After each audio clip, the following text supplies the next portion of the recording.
সামনেই তো জামাই ষষ্ঠী আসছে। জামাইকে এই গরমের দিনে ঠান্ডা ঠান্ডা আমের এই দারুণ স্বাদের শরবতটা কিন্তু সার্ভ করতেই পারেন। আর শুধু জামাই বা কেন, আমের এই শরবতটা আপনারা যদি একবার বানিয়ে খান মুখে লেগে থাকবে, বারবার খেতে ইচ্ছা হবে।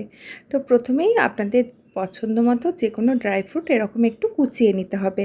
আমি এখানে শুধুমাত্র অ্যালমন্ড আর কাজু বাদাম নিয়েছি, আপনারা পছন্দ মতো অন্য কোনো বাদামও নিতে পারেন।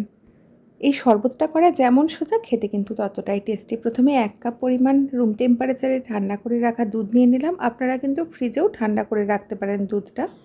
নিয়ে নিচ্ছি আম, এখানে আমের চকলার অংশগুলো ছাড়িয়ে নিয়েছি, ভেতরের পাল্পটা আর কি।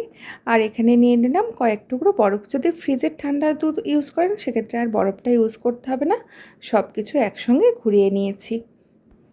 এখন আপনারা যে গ্লাস বা পাত্রের মধ্যে সার্ভ করতে চাইছেন তার মধ্যে নিয়ে নিতে হবে অল্প করে কিছুটা পরিমাণ আমের কুচি।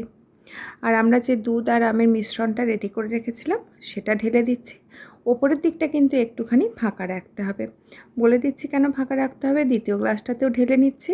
এবারে ওপর থেকে আমরা দিয়ে দেব বেশ কিছুটা পরিমাণ আইসক্রিম।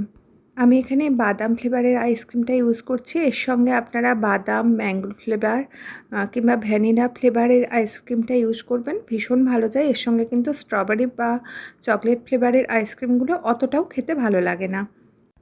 আইসক্রিমটা দেয়া হয়ে গেলে ওপর থেকে এটাকে সাজিয়ে দেব একটু বাদাম কুচি দিয়ে। ব্যাস রেডি হয়ে গেল পুনের বিখ্যাত আমের শরবত ম্যাঙ্গো মাস্তানি। আবার দেখা হবে পরের দিন অন্য কোনো রেসিপি নিয়ে। সবাই খুব ভালো থাকবেন।